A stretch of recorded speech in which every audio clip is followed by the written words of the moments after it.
y por supuesto la mirada al mercado con Javier Puerto, responsable de inversiones en Caser Asesores Financieros. Javier, muy buenos días. Hola, buenos días. Bueno, estamos diciendo, calentando motores, hoy llega el gran dato, uno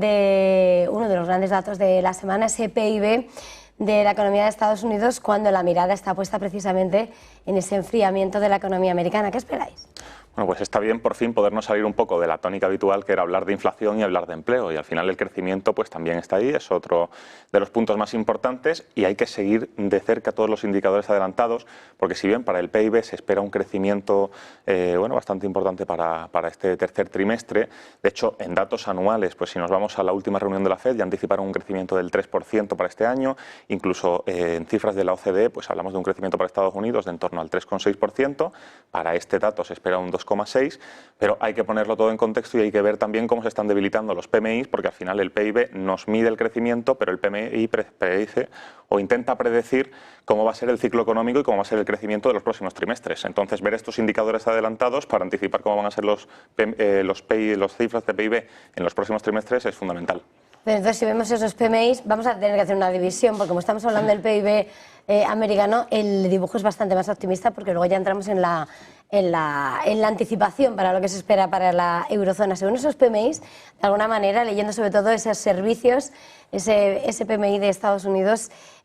constata, ¿no? esa resiliencia. Exactamente. Está constatando que en Estados Unidos pues es una economía mucho más fuerte, es una economía que crece. Quizá allí el problema son las valoraciones, que nos hemos pasado igual de frenada, pero por la parte de crecimiento, tanto por la parte de PIB como por la parte de PMI, mucho más robusto que Europa. Y no quiere decir que mucho más robusto que Europa sea que va todo perfecto, porque de hecho el dato de PMI manufacturero pues ha salido bastante débil, ha salido en zona de contracción, ha salido de hecho en cifras de mínimo de un año, pero sí que el PMI compuesto, un poco apoyado por esa parte de servicios, que ha estado en 54,5, sigue todavía en zona de expansión. Sin embargo, en Europa pues estamos viendo lo contrario, que se está debilitando tanto la parte de servicios como la parte de manufacturas. La parte de manufacturas mucho más, ya ha dado datos muy preocupantes en algunos países como Alemania y como Francia, pero también en el compuesto de la eurozona, y también han preocupado mucho los datos de PMI compuesto, que al final, tanto en la eurozona como en países muy importantes como Alemania, como decía, han salido ya de la zona de expansión para estar en zona de contracción por debajo de 50. Entonces, esto pues prevé que las cifras de crecimiento van a ser mucho más débiles para los próximos meses en Europa que en Estados Unidos. De hecho, claro, como estaba señalando, los PMIs que sirven de alguna manera para adelantar ese dibujo del PIB, si miramos a la eurozona, lo que decían los PMI, sobre todo con todo el lastre manufacturero que llevamos tantos meses, es que habla de que en los próximos meses la tasa de empleo, que es lo que se ha mantenido, es lo que finalmente va a recibir ya el impacto de esa debilidad económica. Exacto, y también por la parte del consumidor, que al final es lo que apoya las ventas minoristas, las encuestas del consumo pues también están delatando un poco las cifras de crecimiento que a lo mejor el Banco Central pues para intentar mantener esa actitud positiva e intentar apoyar a los mercados pues está diciendo que no va a necesitar esas bajadas de tipos tan rápidas o en tan gran medida porque confía mucho en la economía de la eurozona, pero lo que van demostrando los índices es justo lo contrario, y a lo mejor sí que vamos a tener que ver cómo van a acelerar de cara a este final de año, de cara incluso al año que viene, el ritmo de las bajadas de tipos para apoyar la economía que se está debilitando, y ya no solamente por los datos de empleo, que también, sino por todos los datos que apoyan crecimiento, por todos los datos que apoyan consumo.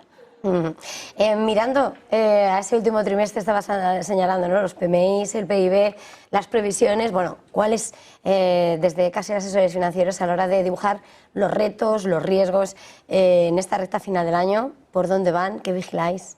Bueno, nos vamos a encontrar con muchos